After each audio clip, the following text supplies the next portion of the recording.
അങ്ങനെ kitchen active ആയിരിക്കുകയാണ് മക്കളെ. ആക്റ്റീവ് എന്നൊക്കെ പറഞ്ഞാൽ നല്ല കൊല കൊല്ലി ആക്റ്റീവ്. അങ്ങനെ കൊല കൊല്ലി ആക്റ്റീവ് ആവാനായിട്ടുള്ള കാരണം പുതിയ കിച്ചൺ ടീമിൽ അനീഷും കൂടെ ഉണ്ട് എന്ന് പറയുമ്പോൾ പിന്നെ കൂടുതലൊന്നും പറയണ്ടല്ലോ. ഇനി കളി മൊത്തം കിച്ചണിൽ. ഇന്നലെ നമ്മുടെ പാവപ്പെട്ട മുൻഷി രഞ്ജിത്ത് ഏട്ടൻ എലിമിനേറ്റ് ആയി പോകുമ്പോൾ പറഞ്ഞൊരു ഡയലോഗ് ഉണ്ട്, ഞാൻ കിച്ചണിലായത് കൊണ്ടാണ് എനിക്ക് പ്രത്യേകിച്ചൊന്നും ചെയ്യാൻ പറ്റാഞ്ഞെന്ന്. ആ മുൻഷി രഞ്ജിത്തേട്ടൻ പുറത്തിരുന്നൊന്ന് കാണണം ഇനി എന്താണ് കളി നടക്കാൻ പോകുന്നത് ആ കിച്ചണിൽ എന്നുള്ളത്. അപ്പോ Big Boss Malayalam season 7 live അപ്ഡേറ്റ്സിലേക്ക് ഏവർക്കും അങ്ങോട്ട് സ്വാഗതം. ഞാൻ ആരുടെയൊക്കെയോ പ്രിയങ്കരനായ സൈക്കോബോയ്. അപ്പോൾ ശാരിക ചേച്ചി അവിടെയും ചവിട്ടും ഇവിടെയും ചവിട്ടും, വേണ്ടി വന്ന ലാലേട്ടൻ്റെ നെഞ്ചത്തും തവിട്ടും. ആ ഒരു ഫോമിലാണ് കളി കൊണ്ടുപോയിക്കൊണ്ടിരിക്കുന്നത്. അതായത് ശാരിക ചേച്ചിക്ക് ഇന്നലെ തന്നെ മനസ്സിലായി, ശാരിക KB അറിയാലോ, നമ്മുടെ ആങ്കർ ചേച്ചിക്ക് മനസ്സിലായി പുറത്ത് അനീഷിന് അത്യാവശ്യം നല്ല സപ്പോർട്ടുണ്ട്. കാരണം ഇന്നലെ ലാലേട്ടൻ അനീഷിനോട് ഇടപഴകിയ രീതി, അനീഷാണ് ഇന്നലെ സ്കോർ ചെയ്തത് എന്ന് അവിടെ നിൽക്കുന്ന ഓരോ ആളിനും മനസ്സിലായിട്ടുണ്ട്, ഓരോ കണ്ടസ്റ്റന്റിനും മനസ്സിലായിട്ടുണ്ട്, നമുക്കും മനസ്സിലായി കഴിഞ്ഞു. സോ അതുകൊണ്ട് തന്നെ ശാരിക രാവിലെ തൊട്ട് ബുദ്ധി ഉപയോഗിക്കാൻ തുടങ്ങി. നൈസായിട്ട് അനീഷിനെ ഒന്ന് സപ്പോർട്ട് ചെയ്ത് കൊടുക്കുന്ന ഒരു പരിപാടി ശാരികയുടെ ഭാഗത്തുനിന്ന് കാണാനുണ്ട്. പക്ഷെ അത് ശാരികയുടെ ഗെയിം, എന്താണെന്ന് വെച്ച് കഴിഞ്ഞാൽ ശാരിക ആയിക്കോട്ടെ. അപ്പൊ എന്താണെങ്കിലും രാവിലെ അനീഷ് അങ്ങോട്ട് തുടങ്ങിയിട്ടുണ്ടായിരുന്നു കേട്ടോ. ഇത്രയും നേരം ഞാൻ കുറച്ച് ലേറ്റായി ലൈവിന്റെ അപ്ഡേറ്റ്സുമായിട്ട് വരാൻ. പക്ഷേ എല്ലാ മെയിൻ പോയിന്റുകളും നിങ്ങൾക്കൊന്ന് പറഞ്ഞു തരാം. വേറെ പ്രത്യേകിച്ച് വലിയ പരിപാടികളൊന്നുമല്ല. രാവിലെ എല്ലാവരും ഒരു നമ്മുടെ സൂപ്പർമാന്റെ കഴുത്തലുണ്ടാകുന്ന ഒരു സാധനം ഉണ്ടല്ലോ, ഒരു മീനെ കെട്ടിയിടുന്നത്, അതുപോലത്തെ ഒരു സാധനം ബിഗ് ബോസ് എല്ലാവർക്കും കൊടുക്കുന്നുണ്ട്. അതൊക്കെ കെട്ടിയിട്ടുകൊണ്ടാണ് അതുവഴി എല്ലാവരും തേരാപ്പാര നടക്കുന്നത്. രേണു ചേച്ചിയൊക്കെ ഇട്ട് നടക്കുന്നത് കണ്ടിട്ട് എൻ്റെ പൊന്നെ ചിരിച്ച് ഊപ്പാട് വന്നുപോയി. അപ്പൊ എന്താണെങ്കിലും അതൊക്കെ ഓരോരുത്തരുടെ ഈടട്ടെ.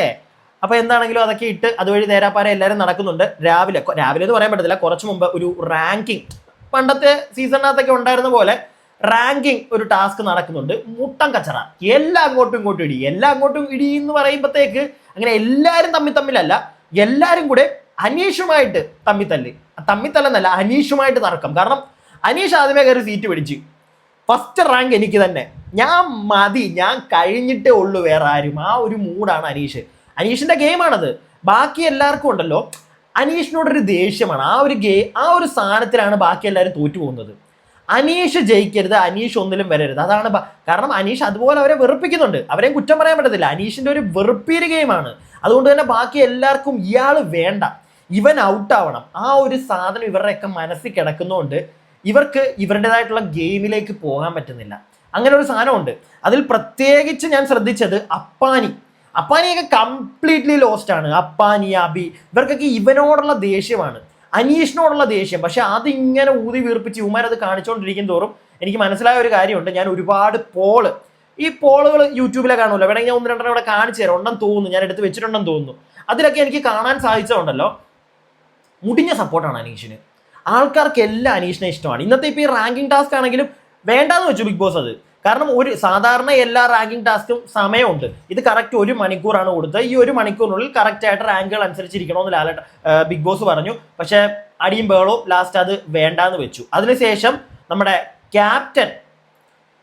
പുതിയ ക്യാപ്റ്റൻ, അതായത് ഷാനവാസ് ഓരോരോ ജോലികൾ, അതായത് ഓരോരോ ഗ്രൂപ്പുകളായിട്ട് തിരിക്കുമല്ലോ. അതായത് കിച്ചൺ ഒരു ഗ്രൂപ്പ്, ക്ലീനിങ് ഒരു ഗ്രൂപ്പ്, വെസൽ ഒരു ഗ്രൂപ്പ്. അത് കറക്റ്റായിട്ട് ഷാനവാസ്, കറക്റ്റ് എന്നൊന്നും പറയാൻ പറ്റത്തില്ല, ഷാനവാസ് ഒരു ഓളത്തിന് കറക്റ്റായിട്ട് അറേഞ്ച് ചെയ്ത് വിടുന്നുണ്ട്. അങ്ങനെ കിച്ചൺ ടീമിൽ എത്തിപ്പെട്ടിരിക്കുകയാണ് നമ്മുടെ അനീഷ്, ആര്യൻ, ജിസൈല്, രേണു ഒക്കെ. ഇവരാണ് കിച്ചൺ ടീം. അപ്പോൾ ഒന്നാം തരം കിച്ചൺ ടീമാണ്. നല്ല രീതിയിൽ എനിക്ക് തോന്നുന്നു ഒരു ടീമിലേക്ക് ആര്യനും അനീഷും ഒക്കെ വന്നപ്പോഴത്തേക്കുണ്ടല്ലോ, അപ്പം ഇവൻ കുറച്ചും കൂടെ, അനീഷും ആര്യനും തമ്മിൽ കുറച്ചും കൂടെ ഒരു ഇൻട്രാക്ഷൻ വരുന്നുണ്ട്. അനീഷ് ബാക്കി എല്ലാവരുമായിട്ട് ചെറിയ തോതിലാണെങ്കിൽ ആര്യനുമായിട്ട് കുറച്ച് ഇൻട്രാക്ഷൻസ് ഒക്കെ എന്തായാലും അവർ നടക്കുന്നുണ്ട്. പിന്നെ ഈ ഒരു സംഗതിയാണ് എല്ലാവരും അങ്ങോട്ടും ഇങ്ങോട്ടും ഓടിച്ചാടി. പിന്നെ വേറൊരു മെയിൻ പോയിന്റ് പറയാൻ വിട്ടുപോയി, ശാരിക അനീഷിനെ സപ്പോർട്ട് ചെയ്യുന്ന കണ്ടപ്പോഴത്തേക്ക് അക്ബറിന് കാര്യം പിടികിട്ടി. അക്ബർ അത് ബാക്കി എല്ലാവരും കൂടെ ഇരിക്കുമ്പോൾ പറയുന്നുണ്ട്, ഇന്നലെ ലാലേട്ടൻ സംസാരിക്കുന്ന കേട്ടപ്പോഴേ മനസ്സിലായി അനീഷിന് നല്ല സപ്പോർട്ടുണ്ട്. ശാരിക അത് കണ്ടിട്ടാണ് ഇപ്പോൾ മറുകണ്ഠം ചാടിയിരിക്കുന്നത് എന്നുള്ളൊരു കാര്യം അക്ബർ പറയുന്നുണ്ട്. ആ ചാടിയതിനകത്ത് എനിക്കിപ്പോൾ ശാരിക കുറ്റം പറയാനൊന്നും പറ്റത്തില്ല കേട്ടോ. കാരണം ഗെയിമാണ്, ഗെയിം കളിക്കാനാണല്ലോ അവിടെ പോയിരിക്കുന്നത്. അനീഷിനാണ് ഈ ഒരു സാധനമെങ്കിൽ അനീഷിന്റെ കൂടെ നിൽക്കുക. അതുപോലെ തന്നെ വേറൊരു കാര്യമുണ്ട്, ഇന്നലെ ലാലേട്ടൻ തന്നെ പറഞ്ഞൊരു കാര്യമാണ്, പക്ഷെ ഇവരാരും അത് ശ്രദ്ധിക്കുന്നില്ല. ലാലേട്ടൻ വ്യക്തമായിട്ട് ഇന്നൊരു കാര്യം പറഞ്ഞു, അനീഷാണ് നിങ്ങളുടെ പ്രശ്നമെങ്കിൽ അനീഷിനെ നിങ്ങൾ മൈൻഡ് ചെയ്യരുത്. നിങ്ങൾ നിങ്ങളുടെ ഗെയിം കളിച്ചു പോവുക. പക്ഷേ ഇവിടെ ആർക്കും അത് പറ്റുന്നില്ല. അതാണ് പ്രശ്നം. രണ ഫാത്തിമ എന്നൊക്കെ പറയുന്ന മറ്റേ ആ റാങ്കിങ്ങിൽ ഓരോ ഇതിൽ ഇരിക്കാൻ നേരത്തെ ഏറ്റവും അറ്റത്ത് വരുന്ന ആൾ ഫസ്റ്റ് റാങ്ക് ആണ്. അപ്പൊ രണ ആദ്യമേ അവിടെ ഇരിക്കുന്നുണ്ട്. അത് കഴിഞ്ഞ് രണ എന്തുകൊണ്ട് രണ ഒന്നാമത്തെ റാങ്ക് എന്ന് പറഞ്ഞ് അത് പറയാൻ വേണ്ടി കുറച്ച് മുന്നോട്ട് വന്നപ്പോഴത്തേക്ക് നേരെ അനീഷ് അവിടെ കയറിയിരുന്നു. രണ തിരിച്ചു വന്നപ്പോൾ അവിടെ ഇരിക്കാൻ പറ്റുന്നില്ല. അതിന്റെ പേരിൽ ഒരു ചെറിയ തർക്കമുണ്ട് ഇവരുടെ പേരിൽ. രണ അവിടെ കിടന്ന് കാറി കൂന്നൊക്കെ ഉണ്ട്. എന്തിനാണോ എന്തോ. രണയൊക്കെ ഇങ്ങനെ പോയി കഴിഞ്ഞാൽ പിന്നെ വേറൊരു കാര്യം ഞാൻ അറിഞ്ഞു, മിഡ് വീക്കിൽ ഈ ഒരാഴ്ചയിൽ എന്താണെങ്കിലും എലിമിനേഷൻ ഒരാൾ പുറത്തു പോകാനുള്ള സാധ്യത മുൻകൂട്ടി കാണുന്നുണ്ട്. അത് ആരായിരിക്കുമെന്ന് നമുക്ക് അറിയത്തില്ല. മിക്കവാറും ഏതെങ്കിലും ഒരു ലേഡി ആവാൻ എൻ്റെ ഒരു ഇൻറ്റ്യൂഷനാണ്. ചിലപ്പോൾ ഒരു സ്ത്രീ ആയേക്കാം എന്നൊരു തോട്ട്. അറിയത്തില്ല ആരാണെന്നൊന്നും. ഈ ഒരു ബുധനാഴ്ചയോ വ്യാഴാഴ്ചയോ ആയിട്ട് ചിലപ്പോൾ ഒരാൾ പുറത്തു പോകാനുള്ള സാധ്യത കാണുന്നുണ്ട്. അപ്പം എന്തായാലും ക്യാപ്റ്റൻ ഓരോരുത്തരെ ഓരോ ടീമുകളായിട്ട് ഇങ്ങനെ നീക്കിയിട്ടുണ്ട്. അപ്പം നമ്മുടെ കിച്ചൺ ടീമിൽ വന്നിരിക്കുന്ന അനീഷാണ് ക്യാപ്റ്റൻ. അനീഷ് അവിടെ ഉള്ളതുകൊണ്ട് തന്നെ ബാക്കി എല്ലാവരും അവിടെ ചുറ്റിപ്പറ്റി നടക്കുന്നുണ്ട്. എന്തെങ്കിലുമൊക്കെ ഒരു കൊട്ട് കിട്ടിയാൽ അവിടെ പിടിച്ചു പോകാം എന്നുള്ള രീതിയിലാണ് എല്ലാവരും അങ്ങോട്ട് ചെല്ലുന്നത്. പക്ഷെ അത് മണ്ടത്തരമാണ്. അനീഷ് ഇപ്പം ആ കിച്ചണിൽ ഒതുങ്ങിയിട്ടുണ്ട്. ആ കിച്ചൺ ടീമുമായിട്ട് അവനവിടെ കിടന്ന് കണ്ടന്റ് ഉണ്ടായിക്കോട്ടെ, ബാക്കി പുറത്തുള്ളവർ അവിടെ കിടന്ന് കണ്ടന്റ് ഉണ്ടാക്കണം. അതായിരിക്കണം ഗെയിം. പക്ഷെ ഇവിടെ ആരും അതല്ല ചെയ്യുന്നത്. ഇവർ ബാക്കി എല്ലാവരും ഒതുങ്ങി ഒരു മൂലയ്ക്ക് മാറിയിരുന്ന് അനീഷിന്റെ ഗെയിമിനെ പറ്റിയാണ് ഇവർ ചർച്ച ചെയ്യുന്നത്. അത് സത്യം പറഞ്ഞാൽ ഇവരുടെ കുഴി ഇവർ തോണ്ടിക്കൊണ്ടിരിക്കുക. അനീഷിന്റെ വഴിക്ക് വിടുക, ബാക്കിയുള്ളവർ അവരുടെ ഗെയിം കളിക്കുക. ഈ അക്ബർ അപ്പാൻ ഇവർ തമ്മിലൊക്കെ ഒരു ക്രോസ് ഓവർ ഒരു അടിയൊക്കെ വന്നു കഴിഞ്ഞാൽ കുറച്ച് രസമായിരിക്കും മുന്നോട്ട്. പക്ഷെ അതൊന്നും ഇല്ല. എല്ലാവരും മറ്റേ ശത്രുപക്ഷത്തതാ ഇത് അനീഷ്, ഇവനാണ് നമ്മുടെ ശത്രു, ഇവനെ അടിച്ച് വെളിയിൽ കളയണം എന്നുള്ളൊരു മൂഡിൽ എല്ലാവരും നിൽക്കുമ്പോൾ എനിക്ക് തോന്നുന്നില്ല മുന്നോട്ട് നല്ല രീതിയിലൊരു ഗെയിം ബാക്കി ആർക്കും കാഴ്ചവെക്കാൻ പറ്റുമെന്ന് തോന്നുന്നില്ല. പിന്നെ ഈ ചെറിയ ചെറിയ ചെറിയ കാര്യങ്ങളൊക്കെ പറയുന്നുണ്ട്. നെവിൻ്റെ ഒരു പ്രശ്നം, നെവിൻ്റെ പ്രശ്നം എന്നല്ല, നെവിൻ പറയുന്നത് ഈ വെസൽ ടീമിൽ വന്നപ്പോഴത്തേക്ക് നെവിൻ പറയുന്ന ഒരു കാര്യമുണ്ട്, എല്ലാവരും കഴിച്ച പാത്രം അത് നിങ്ങൾ തന്നെ കഴുകണം, മറ്റുള്ളവർ കഴിച്ച പാത്രം എനിക്ക് കഴുകാൻ പറ്റത്തില്ല എന്നുള്ളൊരു സാധനമൊക്കെ നെവിൻ പറയുന്നുണ്ട്. അത് നെവിനാണ് വെസൽ ടീമിൻ്റെ ക്യാപ്റ്റൻ. പക്ഷേ നെവിൻ്റെ കൂടെ നമ്മുടെ അപ്പാനിയൊക്കെ ഉണ്ട്.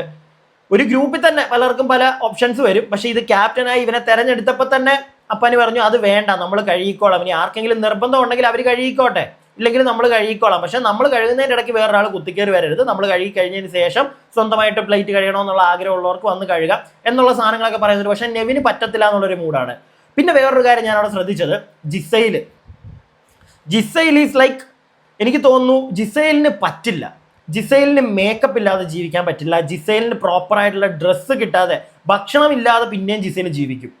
ചായ മാത്രം കിട്ടിയാൽ മതി. പക്ഷേ മേക്കപ്പ് ആൻഡ് ഡ്രസ് ഇത് രണ്ടും ഇല്ലാതെ പറ്റില്ല ജിസൈലിന്. ജിസൈൽ അവിടെ ഇവിടെയൊക്കെ ഒളിപ്പിച്ച് വെച്ച സാധനങ്ങളൊക്കെ ഇടയ്ക്കിടത്ത് ഉപയോഗിക്കുന്നുണ്ട്. ഇത് ബാക്കിയുള്ള പലരും കാണുന്നുണ്ട്, പ്രത്യേകിച്ച് അനുമോളൊക്കെ. പക്ഷെ അനുമോളൊന്നും ഒരു അക്ഷരം മിണ്ടുന്നില്ല. ആകെ അതൊക്കെ ചൂണ്ടിക്കാണിച്ച് ഒച്ചയമ്പോളം ഉണ്ടാക്കുന്നത് അനീഷാണ്. ഇത് ബാക്കിയുള്ളവർ ഏറ്റെടുത്ത് ചെയ്യുകയാണെങ്കിൽ സത്യം പറഞ്ഞാൽ ഈ അനീഷ് ഇപ്പൊ ഇത്രയും ഒരു കോണ്ടന്റ് കൊണ്ടുപോകുന്ന മൊത്തം, ഒരു ഗെയിം കൊണ്ടുപോകുന്ന മൊത്തം അനീഷാണ്. ഇത് ബാക്കിയുള്ളവർക്കും ചെയ്യാൻ പറ്റും. പക്ഷെ ബാക്കി ആരും അതൊന്നും ചെയ്യുന്നില്ല. എല്ലാവരും അനീഷ് അവനെ പോയിന്റ് ചെയ്യുക. ആകെ ഇപ്പം നമ്മുടെ ഷാരികയ്ക്ക് കാര്യം മനസ്സിലായി, ഷാരിക ഒന്നും മാറി നിൽപ്പുണ്ട്. ബാക്കി എല്ലാവരും വീണ്ടും അബിയൊക്കെ ആണെങ്കിൽ അനീഷിന്റെ പുറകെ നടക്കുക. എന്തെങ്കിലും അനീഷിനെ കിട്ടിക്കഴിഞ്ഞാൽ അപ്പം കയറി ചൊറിയാനായിട്ടിരിക്കുക. ആ പരിപാടി നിർത്തി സ്വന്തമായിട്ട് വേറെ കണ്ടന്റിലേക്ക് ഇവർ ടേൺ ചെയ്ത് പോവുകയാണെങ്കിൽ ഇവരുടെ ഭാഗത്തുനിന്ന് പുതിയ കണ്ടന്റ് കിട്ടും. ഇല്ലെങ്കിൽ അവസാനം വരെയും നമ്മൾ മിക്കവാറും അനീഷിന്റെ ഒരു ഗെയിം കണ്ടുകൊണ്ടിരിക്കണമെന്നാണ് എനിക്ക് മനസ്സിലാവുന്നത്. ഇത്രയൊക്കെയാണ് ഇപ്പം ലൈവ് കണ്ടതെന്ന് എനിക്ക് മനസ്സിലായത്. പിന്നെ ഓരോരോ കാര്യം മറ്റേ കുത്തിക്കീറി അങ്ങനെ ഞാൻ ബേസിക്കായിട്ട് ഡിവൈഡ് ചെയ്യാതെ എല്ലാം കൂടെയും ഇന്ന് രാവിലെ ഇത്രയും നേരം നടന്ന ലൈവിന്റെ ഒരു മൊത്തത്തിലുള്ള ഒരു സാധനം നിങ്ങൾക്കൊരു ഒരു ഗുളിക രൂപത്തിൽ കുറച്ചുകൂടെ ചെറുതാക്കി ഞാൻ നിങ്ങൾക്ക് തന്നതാണ്. പിന്നെയും കുറെ കാര്യങ്ങൾ ഇങ്ങനെ കുഞ്ഞു അനീഷ് സപ്പോർട്ട് തുടങ്ങിയതൊക്കെ ഞാൻ പറഞ്ഞല്ലോ. പിന്നെ എച്ചിലിന്റെ കാര്യം, അതായത് സരിക പറയുന്നുണ്ട് ഒരാൾ തുപ്പിയിട്ട മുരിങ്ങക്കോല് വരെ നമ്മൾ വേണമെങ്കിൽ എടുക്കാം, പക്ഷേ ഈ ബാക്കിയുള്ള കാര്യങ്ങൾ വൃത്തി നിങ്ങൾ എല്ലാവരും നോക്കണം. അതുപോലെ തന്നെ സാനിറ്ററി നാപ്കിനൊക്കെ അതൊക്കെ കുറച്ച് വൃത്തിക്കും കാര്യത്തിന് അങ്ങനത്തെ കുറേ ടോക്കുകൾ അവിടെ നടക്കുന്നുണ്ട്. അതൊക്കെ പക്ഷേ ലൂസ് ചെറിയ ചെറിയ കാര്യങ്ങളാണ്. അതൊന്നും ഒരു ഗെയിമായിട്ടൊന്നും എനിക്ക് തോന്നുന്നില്ല. ബാക്കി എല്ലാവരും ഇങ്ങനെയുള്ള കാര്യങ്ങളെ പറയുന്നുണ്ടെന്നേ, അല്ലാതെ വേറെ ഒരു ഗെയിമോ. അതുപോലെ തന്നെ ഈ റാങ്കിങ് പരിപാടി നടന്നപ്പോൾ ഉണ്ടല്ലോ, അനീഷ് മാത്രമാണ് അവിടെ എനിക്ക് ഫസ്റ്റ് റാങ്ക് തരണം, നിങ്ങൾ തന്നേ പറ്റൂ, ഞാനതങ്ങ് എടുക്കുക എന്നുള്ള സാധനം അനീഷ് മാത്രമേ അവിടെ പറയുന്നുള്ളൂ. ബാക്കി ആർക്കും അങ്ങനൊരു എനിക്ക് തന്നെ റാങ്കിങ് 1 വരണം എന്നുള്ളൊരു സാധനമൊന്നും ഇല്ല. പിടികിട്ടിയില്ലേ? അവർക്ക് അവർ പറയുന്നതിനകത്ത് അവരുടെ സൈഡിൽ നമ്മൾ നോക്കുമ്പോൾ അവർ പറയുന്നൊരു കാര്യം, റാങ്ക് 1 വരുന്ന ഒരാൾക്ക് സെക്കൻഡ് കിട്ടും. അതായത് ഈ റാങ്കിങ് ചെയ്യുന്ന എന്തിനാന്ന് വെച്ച് കഴിഞ്ഞാൽ പണിപ്പുരയ്ക്കകത്ത് കയറി സാധനങ്ങൾ എല്ലാവർക്കും കയറി സാധനങ്ങൾ എടുക്കാം, അങ്ങനെ ഒരു സാധനമുണ്ട്. അപ്പം അതിന് ഈ റാങ്ക് ഫസ്റ്റ് വരുന്ന ആൾക്ക് 20 സെക്കൻഡ് കിട്ടും, സെക്കൻഡ് വരുന്ന ആൾക്ക് 15, ബാക്കി എല്ലാവർക്കും 10 വെച്ചാൽ കിട്ടുള്ളൂ. അപ്പൊ റാങ്കിങ് 1 ഉള്ള ആള് അയാൾ ഒരു ബാഡ്ജ് ഉള്ള ഒരാളാണെങ്കിൽ അയാൾക്ക് ഡ്രസ്സ് എടുക്കണ്ട, ബാക്കി ഭക്ഷണങ്ങൾ മാത്രം എടുത്താൽ മതി. അപ്പം അവരങ്ങനെയാണ് തിങ്ക് ചെയ്യുന്നത്. അപ്പൊ ബാഡ്ജ് ഉള്ള ആൾ ഫസ്റ്റ് ആവട്ടെ, സെക്കൻഡും അതാവട്ടെ, ബാക്കി എല്ലാവരും ബാക്കി റാങ്കിങ്ങിലേക്ക് പോകാം, കുഴപ്പമില്ല. ഈ ഫുഡ് പണിപ്പുരയിൽ നിന്ന് ഭക്ഷണം എടുക്കുക അങ്ങനത്തെ ഒരു സാധനം ഈ റേഷൻ ആയതുകൊണ്ട് തന്നെ ഇത്തവണത്തെ റാങ്കിങ് ഇവർ ഇങ്ങനെയാണ് തിങ്ക് ചെയ്യുന്നത്. പക്ഷെ അനീഷ് അങ്ങനെയല്ല തിങ്ക് ചെയ്യുന്നത്. അനീഷിന് കിട്ടിയേ പറ്റൂ, എല്ലാത്തിനും മുമ്പ് ഞാൻ വരണം എന്നൊരു സാധനം അനീഷിനുള്ളിലുണ്ട്. അനീഷിനുള്ളിൽ ആ ഒരു ഗെയിമർ ഉണ്ട്. ബാക്കി എന്നാൽ മണ്ടത്തരമായിരിക്കും ഒരു ഗെയിം. ഇപ്പം ക്യാപ്റ്റൻസിയിൽ നമ്മൾ കണ്ടതാണ്, അനീഷിനെ വിശ്വസിച്ച് ഒരു ഗെയിം ഒന്നും കൊടുക്കാൻ പറ്റത്തില്ല, അവനത് കുളവാക്കി നശിപ്പിക്കും. കാരണം ഒന്നും ഇവന് ചിന്തിക്കാൻ പറ്റുന്നില്ല. ഈ മനസ്സിനകത്ത് ഈ ഗെയിം പിടികിട്ടിയോ നിങ്ങൾക്ക്? ഇങ്ങനെ ആൾക്കാരെ ട്വിസ്റ്റ് ചെയ്ത് ക്യാമറയുടെ ഫ്രണ്ടും എല്ലാത്തിൻ്റെയും അധിപതിയായി ഞാൻ നിൽക്കണം എന്നുള്ളൊരു സാധനം ഉള്ളിൽ കിടക്കുന്നതുകൊണ്ട് തന്നെ ഒരു ഗെയിമൊക്കെ കൊടുക്കുമ്പോൾ അനീഷിനത് നന്നായിട്ട് കളിക്കാൻ പറ്റുന്നില്ല. പിടികിട്ടിയോ? പക്ഷെ അത് അവൻ കവറപ്പ് ചെയ്യുന്നത് ബാക്കിയുള്ളവർ ഇവന്റെ അടുക്ക ചെന്ന് വഴക്കുണ്ടാക്കുമ്പോഴാണ്. ഇല്ലെങ്കിൽ ഇവൻ ബാക്കിയുള്ളവരെ ചൊറിഞ്ഞ് അതിൻ്റെ പുറത്തൊരു കോൺവെർസേഷൻ ഉണ്ടായി ആൾക്കാർ നമ്മൾ അവനെ ശ്രദ്ധിക്കുമ്പോഴും അവനെ നമ്മൾ വോട്ട് കുത്തുന്നിടത്തുമാണ് അനീഷിന്റെ വിജയം ഇരിക്കുന്നത്. അല്ലാതെ മറ്റേ അവിടുത്തെ ഈ ടാസ്കിലൊന്നും അനീഷ് ഒന്നുമല്ല എന്നാണ്. അത് എനിക്കൊന്ന് ഷാരിക അത് പറഞ്ഞിട്ടുണ്ട്. എനിക്ക് മനസ്സിലായ ഒരു കാര്യം അതാണ്. ഇത് എൻ്റെ അഭിപ്രായമാണ് ഇത്ര നേരം ഇന്നത്തെ ഈ ഒരു ലൈവ് കണ്ടതിനകത്ത്. അപ്പോൾ എന്തായാലും ബാക്കി നമുക്ക് നോക്കാം. ബാക്കി ലൈവ് അപ്ഡേറ്റ്സുമായിട്ട് ഞാൻ നിങ്ങളുടെ മുമ്പിലേക്ക് വരാം. അപ്പോൾ വീഡിയോ ആദ്യമായിട്ട് കാണുന്നവരൊന്ന് ചാനൽ സബ്സ്ക്രൈബ് ചെയ്യുക, വീഡിയോയ്ക്ക് ഒരു ലൈക്ക് ഒക്കെ തരിക. അടുത്ത വീഡിയോയ്ക്കായി stay tuned and stay weird.